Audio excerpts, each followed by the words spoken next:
Hey, welcome to an Ingenious Exchange with Shatima. I'm your host, Shatima Gresham. This podcast is presented by my company, Procure Talent Management Group, or PTMG. We are your one-stop shop for all things human resources. We specialize in HR talent management, which is how employees attract, retain, and train the workforce. Also in HR consulting, which encompasses all strategies and initiatives or projects that are necessary to create a high performing team. And lastly, services for job seekers. So anything from resume review and creation to interview training and one-to-one career coaching. If you would like to learn more about Procure Talent Management Group, check out our website, check us out on social media, or subscribe to this podcast. Welcome to episode 2. I am excited to introduce Juan Te Dailey, CEO and president of D Squared Homes for the Homeless, and talk about her mission to combat the growing homeless problem and the stigmatization of those who are homeless. Juan Te, welcome to I can't say my own title, Ingenious Exchange. Thank you. Thank you for inviting me. I'm excited to be here and share my testimony. Yeah, thank you for being my guest. It's so good to see you, and I'm really excited to get your story out there to this platform. I have always been a fan and have seen kind of behind the scenes of you working and growing in this industry. So I'm excited to have you on here. Thanks. Before we get started into digging into D Squared specifically, tell us a little bit about yourself, your background, and why you decided to create a nonprofit.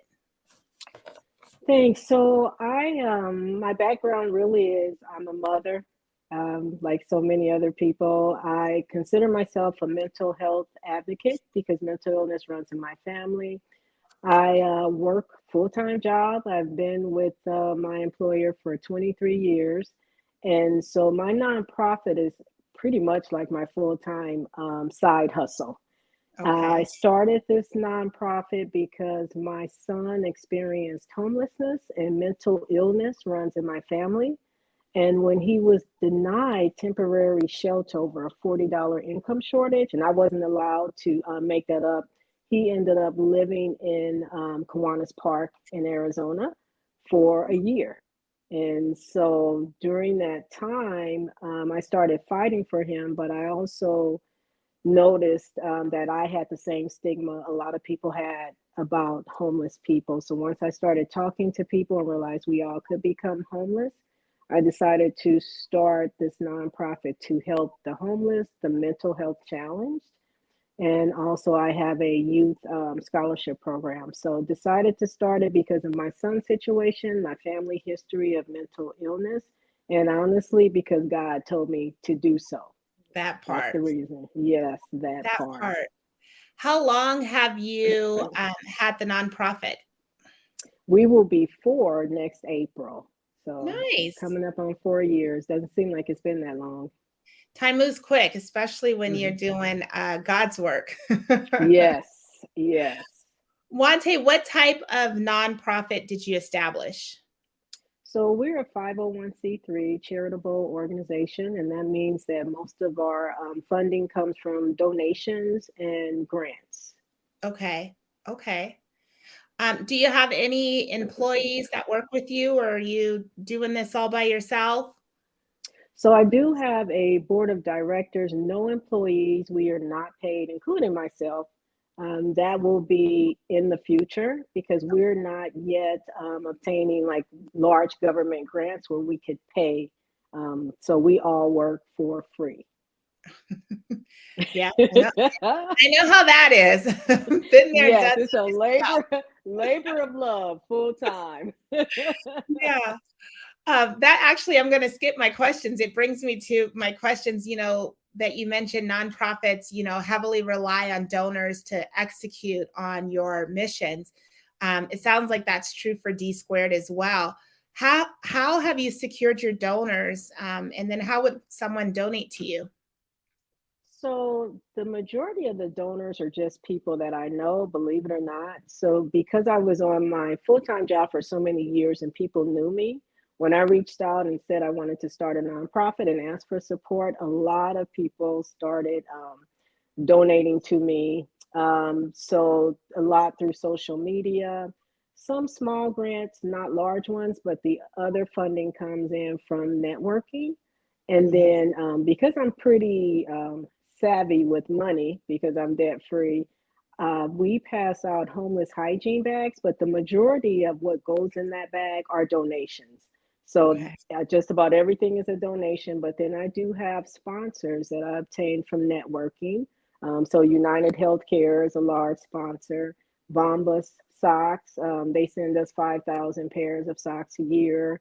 Wow. Midwest Food Bank, and then our hygiene bags are paid for with sponsorships from companies. So we put their logo on our bag, and that's a tax write-off because I didn't like the way, you're homeless and you have a plastic bag that you're trying to carry a million things in. So I Mhm. wanted to have something like a backpack so that when, we hand it to them, they can put it on their bag. So the majority of what comes in are all donations, and that's intentional because I didn't want to go broke trying to help other people. Yeah, you have to have some balance there. I remember, when we connected a few years back, you were on a mission to become debt free, and doing the Ramsey thing. So it Yes. sounds like you stuck with that, and so congratulations to you. I did I tried to do just a 7-day course with him, and my habits were too strong. I haven't gotten there yet. Well, I'm like, you want me to do what? I can't do that. well, I'm just going to tell you that the why is the only reason I was able to do it because I really love to spend money. Like I live paycheck to paycheck. But when my son was diagnosed with schizophrenia and there was no cure, like there was no way I could help him ever in the future unless I got out of debt because even the medication alone was $200 a week. So that was like the cost of my mortgage. So I just, 3 years, sorry, 7 years, three jobs, but it was really because of my son. So my why was big enough to keep me in it. Yeah, that's a mother's love. We definitely do what we have to Hmm. do, right? To make sure Yep. that these little people we bring here are secured. Well, kudos to you Yes. for even being able to do that. I love the story of D squared. And, just kind of from your social media pages and, passing by conversations, you've made a lot of progress in these 3 years with, just it being a vision to now, being a full 501c3 with your like little sponsors. You have big name sponsors over there that are helping you out.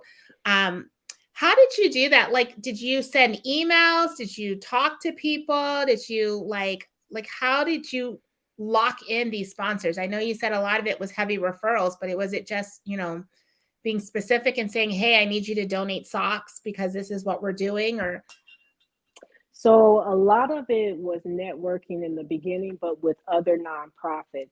And I will ask a ton of questions. So, I started off volunteering with nonprofits because I didn't know what I was doing.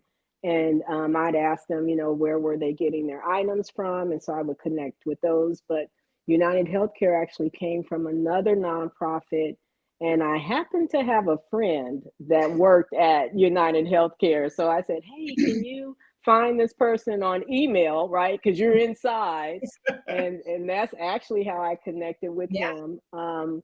So every major sponsor except Bombas was through networking with another nonprofit.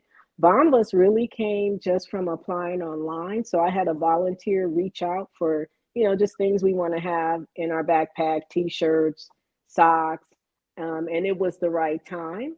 So that came just from applying online. And so yeah, they've sponsored us every single year. And what I like about them is not only do they give us socks, but now they also have t shirts and underwear. So this is nice. the first year that they've started offering those items. And so they send those as well to add to our bag. So mainly networking, but some just applying online. Nice. Yeah, never underestimate the power of networking, right? Who you know. Yes. A lot of times it just boils down to who you know and having enough courage Yes. to ask, Hmm. for help. I have found that out. I've been working for myself now for a few years, and I'd say 75% of my business is from people that I have worked with or who have referred me to someone else. So just from, hey, I worked with Shatima, we thought she was great, you should work with her too, has kind of opened the doors to sustainability for me in with Procure Talent Management Group. So I think that's great. And then the other 25% is simply asking. It's the networking, that meeting new people, being at the right place at the right time, and just simply asking, if they need some assistance or, what it was that I needed from them. So I think that's great. You've mentioned a few times these backpacks and bags. Tell me a little bit more about that. What are the backpacks? Like, what do you do with them? And you said something else about your hygiene bags as well. So the hygiene bag is actually the backpack. So it really is just a drawstring. Uh-oh, did we lose her? Think we might have lost her. Oh, there she goes. Uh-oh, my phone rang. I apologize. No worries. So the drawstring backpack is just the regular one that you can just buy from Walmart. But what I do is I get it from a vendor, and she puts the sponsor's name on the back, and that's how I actually pay for them. And what I do in the beginning is these youth in my program, they would actually reach out for donations. They would help find sponsors. And so with that, all of that, the donations that come in, toothbrush, toothpaste, socks, hygiene, all that, we got together once a month at a home. Now we do it in the park for the majority of the time. And we fill the backpacks with all of the donations that have come in. And then we also added a second backpack. So the backpack is actually red. I started off with just red. And then I would be sitting at a stoplight and I see somebody at the off ramp, and it would be like a male versus a female. So then I'd have to take all the female stuff out of the backpack to hand it out. So I was like, okay, well, I need just a second color backpack. So our backpacks are actually red, that any sex can have, but green for girls, because I'm pretty simple. I don't want to have to try to remember too much. So that way, when we're handing out the bags now, we know what has the feminine hygiene products inside, because sometimes we'll get like bras and other donations specifically for females, and we don't want those to go to waste. So once we fill the backpacks, I will donate them to different nonprofits or other organizations that have homeless outreach. So for example, in the summer, our hygiene bags go into the libraries in Chandler. This year, we also have them in the Tempe Library. We share them with other nonprofits like Andre House, CAS. So other nonprofits that serve the homeless on a regular basis, because I do have a full-time job. So there's no way I can, distribute all of those backpacks. And United Healthcare is a huge sponsor for us. They sponsor me at $10,000 per year. And so that is usually about like almost 5,000 bags. So we have to fill and distribute those bags. So then I will go into Phoenix near the CAS area, the Human Service Campus, because that's where the majority of the homeless, are around that one area. And so we will pass out there. So I pass out, distribute myself once a month, but the majority goes to different organizations that serve the homeless. Wow. That's amazing. You always think about feeding the homeless, but sometimes we forget about all those other necessities that they need, those hygiene products, blankets, all the stuff that we use and, probably take for granted don't think about that when they're out there. You might think about, giving them some money for food or providing them with food, but some of the other pieces are just as essential. So I think that that's so awesome. And I'm happy that you got some dedicated sponsors to help you with the mission. And I think it's really clever that you have the other resources to help distribute them. So being able to put them in the library and to support other nonprofits to get that, a broader net, right? To get it out to even more people than where you could personally go yourself and hand deliver. Yeah, and that actually came because of COVID. So when we filled the bags initially, we would actually go distribute them that Okay. day. But after COVID hit, then we couldn't go out the way that we were. And then obviously the youth, their parents did not want them going outside, to any population during COVID. Right. So actually, the vice president and she would come over and fill the bags at my house while I was working because we didn't have anybody to fill the bags either. Right. And then I was like, okay, how am I going to get rid of this? So the first organization we gave to was the Tempe Hope program. And I saw an ad. They actually had an ad in the paper asking for a donation. So they were the first organization, and that's how I actually got them. Is they sent an ad in the Tempe newsletter and was looking for donations, and then I reached out to them. So they received hundreds of bags during COVID, and then the rest just kind of grew from there after we got our name out there. Yeah, that's great. What would you say, Juan Te, has been your biggest challenge in creating a nonprofit thus far? Well, I had no experience in creating a nonprofit, so I had to literally Google how to start a nonprofit. Mhm. So building it from the ground up with no experience was difficult, right? Because Yeah. we have to create everything like the policies, the procedures, the programs. We had to create all of that. So once we got past that, I think the main challenge is volunteers, keeping them, because when it's your mission, you're going to be dedicated no matter what happens. But Right. volunteers come and go depending on what's going on in their life, and that's Mhm. understandable.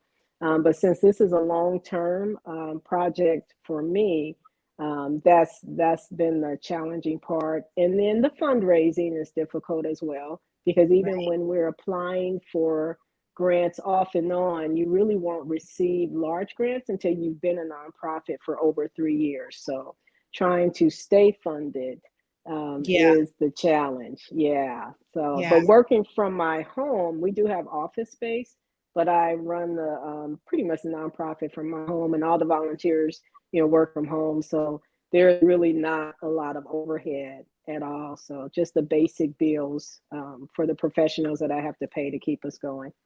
Yeah. Yeah, it sounds like, I'm learning in these entrepreneur streets that it never ends. You're always constantly networking, you're constantly trying to be creative, you're trying to recreate what works and pivot on those things Hmm. that maybe did not work. So Hmm. it sounds like in the nonprofit sector, it's the same thing. Yes, and then you did ask, how do you donate to us? So we have multiple ways, but the main way is to go to our website, and that is D squared, SQUARED, the number four, homeless.org. So that's the main way, D squared for homeless.org. And I do have to throw in that plug about us being a qualifying charitable organization. Absolutely. So, yeah, so if you owe money on your taxes, you can donate to a nonprofit, which is us. So, you will also see that on my website as well. So, up to 400 for singles and 800 for married couples. They can donate to us instead of paying the man, they can donate to us. I like that. We'll make sure when we go live with this to add your website so anybody who wants to donate can absolutely do that. You talked about the challenge in learning, the whole infrastructure of, trying to build a nonprofit. Mhm. What's been your biggest lesson thus far?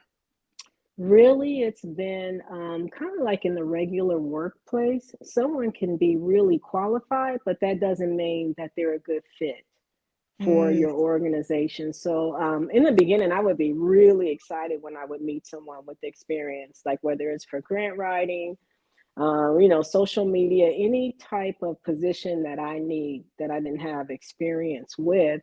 And so I would like, just welcome them in because they had the experience, but quickly learned that, even though it is a nonprofit, you have all the same challenges as a regular full-time employee. So you have to interview the people. So I actually had to develop an interview process. The questions had to get a lot harder.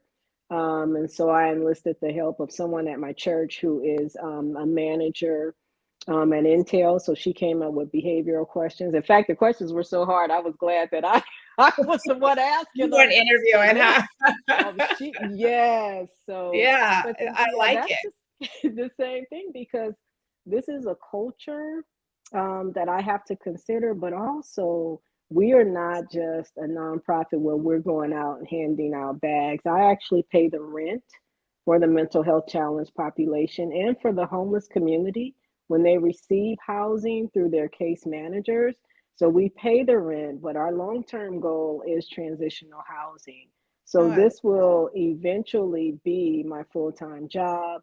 And then I have a scholarship program. And what we do is youth ages 14 through 18. They can, I call it letter in service. So, you know how you can letter in school and academics and uh-huh. sports. Well, I wanted to make it where you could letter in service for the youth because we need to get them to invest in their community and learn why it's important. So we give out scholarships from age 14 through 18 through their activities of volunteering, which are worth so many points. And so they have a year to earn these points, and we have them participating in different nonprofits and activities so that they can learn about the community, why it's important, and also mental health. So we have some other things they can do to learn how to invest in the community and why it's important. So this is going to be a long-term project. I'm really changing my family tree here. So this will be a full-time job for me, paid, I should say, because it's full-time now, but it Yeah. isn't, it's intense for me. Yeah, it sounds like it. Ultimately, it's your baby, right? It's going to be your legacy. It Hmm. sounds like it's a legacy thing, right? Yes, yes. And it came out of the love for your son, and then obviously finding a need, filling the need. Yeah. I always Hmm. remember that from school: find a need, fill the need. And Yes. so this is one of those legacy things. So you need to be all in on what that infrastructure looks like, what that culture looks like, who's on board with you, and what those pieces are. I love the scholarship piece. I know when my oldest was in high school, we were always looking for volunteer places, because it looks good Hmm. on their resume, it looks good for their Hmm. college acceptance, but also for that balance, right? Just letting them know that there's a greater good to the community, right? You can't be so worried about yourself. You have to worry about your community as well. So I think it's great that you have an avenue for the youth to participate in that. And then that incentive of having a scholarship that's available to them, if they've participated within, this point system. When I read your website, you have a quote in there as on part of your mission, and I want you to elaborate a little bit more on it. But you wrote on there that you want to humanize the homelessness. What does that mean to you? So before starting D Squared, I honestly didn't pay any attention to the homeless population. I didn't see them as people. I didn't see them as productive members of society. I literally thought that they had probably done something, to get into that homeless status, like, bad decisions, drugs, just Mhm. those type of things. And so when my son lived in that park and I started talking to people, I'm like, I met a mom and daughter. Mom is became homeless because the husband died. Daughter still getting up, catching the bus to MCC, going to college. Another man had a roommate. The roommate passed, so he's living in the park and working. So just opened my eyes. So I feel like when we see the homeless population, we need to see them as productive members of society, not just people that live outdoors. Because the majority of the people that I met, yes, some had poor choices, and most of them came after living outside because I've learned not to judge. But the majority of those people, they were working. And I'm just like, we need to look at them and see that they're worthy of our help and our support. Just humanize them and see them as people that can become contributing members of society. Because if I wasn't there with my son for that year, helping him in the way that I did, he would still be living in that park right now. And so just the help and support that we can give, we can help humanize them, help them get back on their feet, see them as people, really. I love that. I mean, I stalked your whole page. I went on every clip, every video. I do my research, baby. I did everything. I read it. And that was the one piece that like stood out. Humanize the homelessness. I was just talking earlier. I was in California. There's homeless people everywhere. It's the worst that I've ever seen it. And I'm like, there's no way that this is just all drugs or alcohol or whatever bias we have that we think they're there. And then even here, in Arizona, it's picking up as well, but it's a country issue. Like it's everywhere. I've been to different states and you've seen more and more people that are homeless. And, I know you and I know of your sons. I don't know if I've ever met them, but I definitely know of stories of them. And, I thought these are somebody's kids. This is somebody's parent. This is somebody's grandparent. And, we have all made at some point bad decisions, bad choices. We have all been in positions we probably had no business being in, but it always sometimes falls back to the have and the have nots, right? Do you have someone who's going to be an advocate for you that's going to help you, move through this? Do you have the support? And it seems to be those individuals that have tend to, recover from those situations better than the have-nots, right? The people who don't have any other family or who don't have the support or who doesn't have someone that may be there as an advocate to them. Those seem to be, the triggers on whether they recover well or not. And then this mental health, which, sometimes it feels like the world is just going to coming to an end, but mental health is such a big thing right now. And I think that's a piece that we don't even consider when we think of the homeless, that maybe they're in that situation for something that's beyond what they can control. And so humanizing the homeless, I thought, of everything I read on the website, that was the one thing that just stood out to me. And it definitely makes you kind of check those biases that you have of people with them. That could be you, or maybe it may not be you, but if it's not you, it might be your sister or your brother or your kid or a family member that you love and care about that, just needs the support. Yeah, and one of the things though that I noticed is the average person that I met while my son lived in that park was homeless because they lost housing support. So it wasn't the drugs, it wasn't anything, I met people that were still working, but when you don't have that support to help you with housing and get on your feet. So for example, even now, I was surprised to know that the homeless population, when the case manager finds housing for them, a lot of times the first month's rent is paid, but not the move-in costs, right? So you have an income, you're homeless, but how are you going to save up the money to pay that move-in cost? So there are people walking around homeless that have an income, right? So that's the reason why I pay that. So what case managers do is they reach out to me when they have someone that is working. So the person has to be working. It's not like we're giving away money, but the fact that they have a monthly income, they can sustain the housing, we actually help pay that. And the reason I do that is because of my son's situation. And even though mental illness runs in my family, my son became homeless over a toxic relationship. So it was a female that made him lose his job. And that happens to so many people. And so he had, to move out of his place. And then if you can see now, when COVID hit, right, a lot of people lost their jobs through no fault of their own. And a lot of these people we have working homeless, families. And even now with that rental increase out here, 600 to 700, might have happened everywhere, but I'm from California. We don't have like that kind of $600-700 jump. But out here, I'm now seeing entire families who had to move out of their homes because who can afford $600 or $700? So It's right crazy. now we're really seeing how, homelessness can impact a lot of people through no fault of their own. We're seeing it now.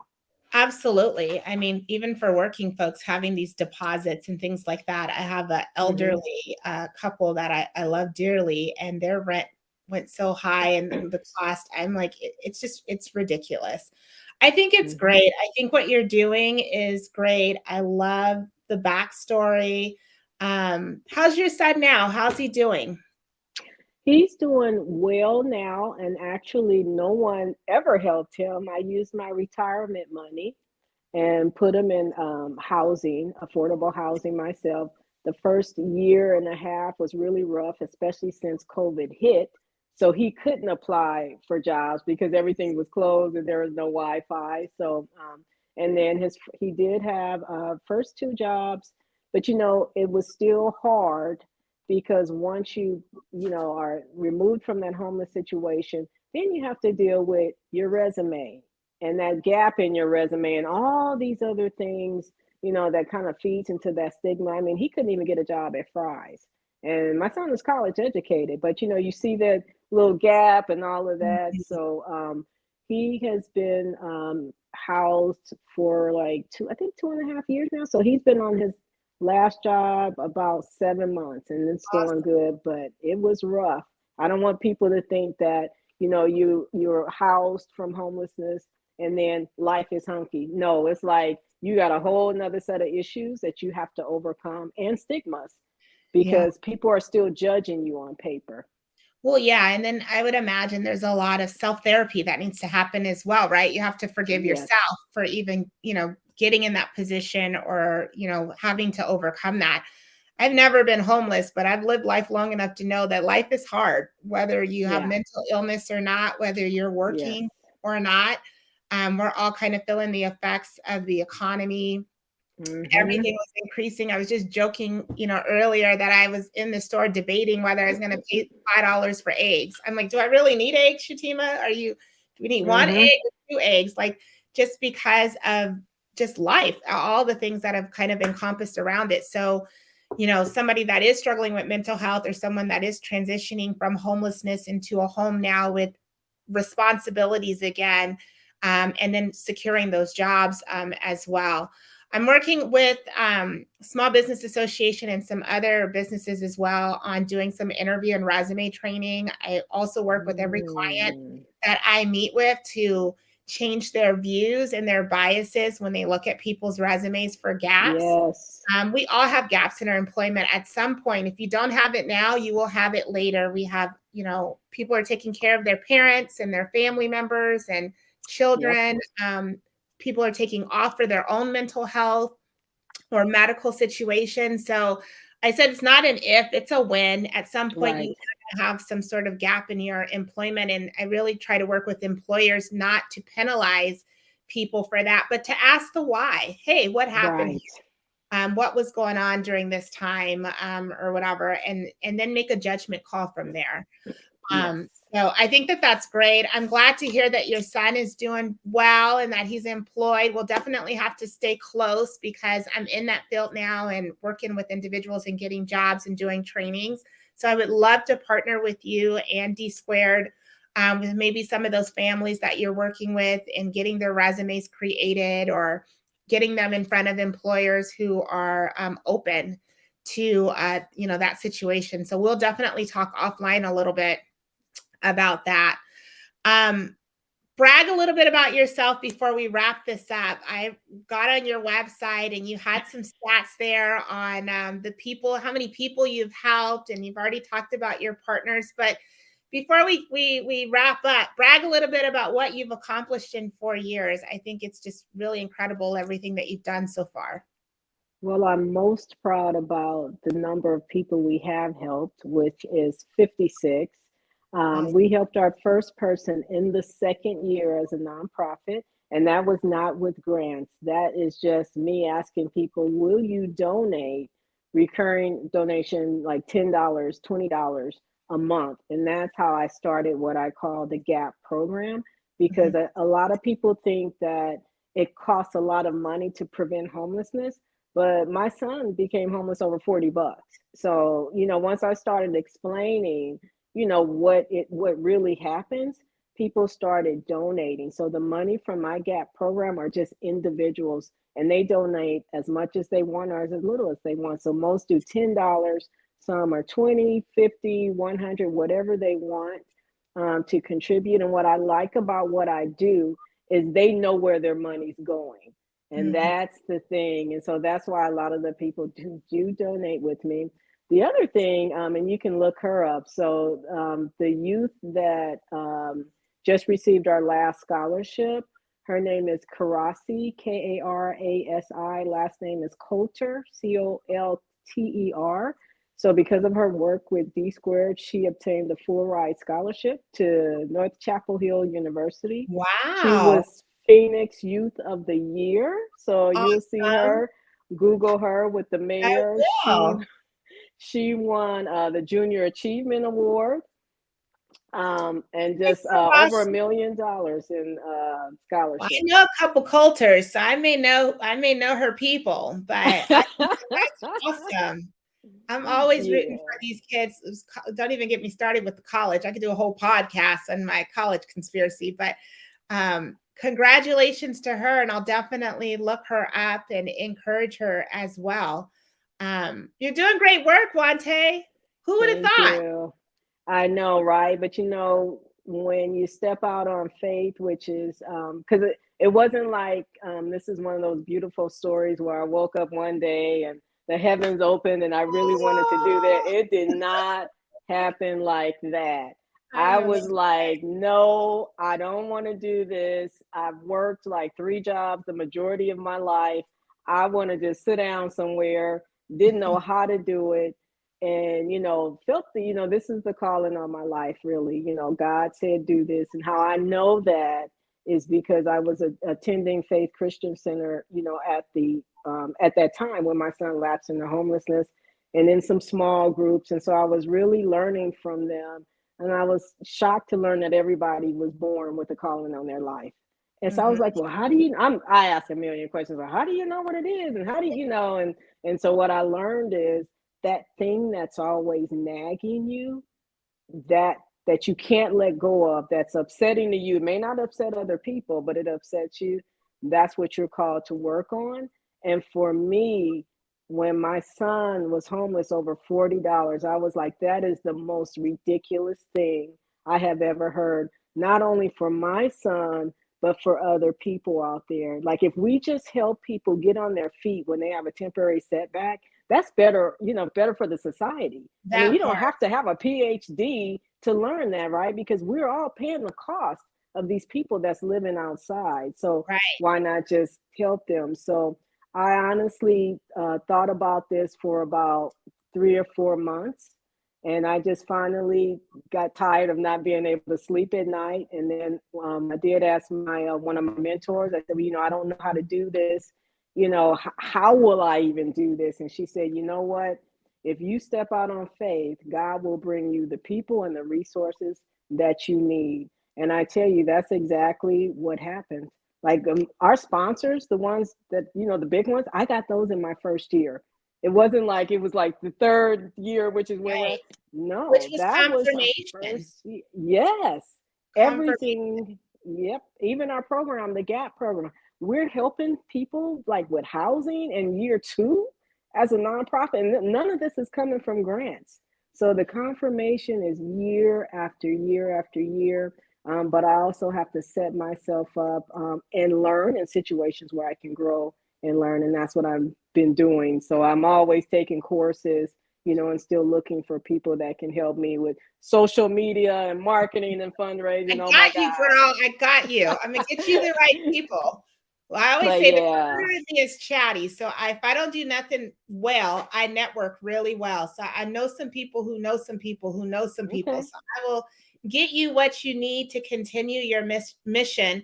I was really excited. I harassed you about coming on here because I know you from back in the day. I'll say that because we've known each other for a long time, but we don't hang out. But I've been watching your story kind of unfold over social media and, Instagram and Facebook. And I know your heart. I know your love that you have for your sons. And I can only imagine if I was in a similar situation, if I wouldn't, be as active as you are in making sure that my kids were okay. So I applaud you for that. And also taking care of everybody else. There is, like you said, this divine calling that we have is for a greater good. That's the other indicator. God's not going to give you a gift for yourself. It's always going to help somebody else. And so the fact that you're out there helping other people, but also bringing, humanizing them. So, helping with the biases that we have when we drive into our house that can be taken from us, or our job, every morning that's taken from us, that we're not as far removed from them. But then even more so being able to help with those startup costs. And it, like I said, I'm always amazed that you have the have and the have-nots, right? Even for like criminal justice, sometimes the difference of getting that bail money or sitting in there rotting, right? Have-nots. So I applaud you for that. I applaud you for what you're doing. I'm glad to hear that your son is doing well and he's working, and that you guys are moving through. And I see you just like, as you were talking, I just kept hearing the best is still yet to come. Like this will be, you'll be retiring from that employer and doing this full time. Congratulations on your award from the Better Business Bureau. Thank you. Accelerator program. I heard that you were the overall winner. Yes. So another confirmation for you that you're on the right track. Yes. Right. And that you're going to have more blessings to help more people. Definitely keep Procure in mind. Myself, as my company grows, I will be happy to participate and support you. And in the meantime, get you some of those resources that you need to continue with your mission. And I want to say congratulations, because you didn't have your business when I saw you last. So congratulations on doing your own thing. I love it. We're knocking on 2 years. I'm behind you, but we're knocking on 2 years in April. It was the best decision I could have made. I should have done it years ago, but the best decision I could have made. And then the podcast was actually from Lago, who told me I needed to do this, and it's evolving. I love people. And I love talking to people, and it's moving into speaking with leaders in their individual fields. What's your story? Everybody has a story, right? So what is that story? One of the things that I have found in being a parent, and also of having being a parent, having kids, but meeting people, is that we don't know what's out there. We don't know that you could just start a nonprofit. We don't, and we need to hear that, right? Faith comes by hearing. Knowing that you wanted to do it, you Googled it, then God brought you the people to make it happen. Yes. How long do we sit there and think we can't do this? We don't know how to do it. We just don't know what to do. So you got to hear the stories of the people who, regular folk who prayed about it, who moved out on faith, and the resources that they were looking for just kind of fell in their lap. And so that's kind of what the podcast is moving into. And I have met so many wonderful people over the year. I'm gonna get them all on here. We have the whole squad on here talking about their stories. I'll be able to help you with that, because I know some people. Awesome. I'll appreciate that. Well, Juan Te, thank you so much. We went a little bit over on our time, so I appreciate your time. Congratulations on all of your success. We'll make sure to add your social media handles, D Squared, and all their information when we go live with this. Oh, okay, because we are on Venmo, Cash App, and PayPal as well. I'll make sure to get all of those.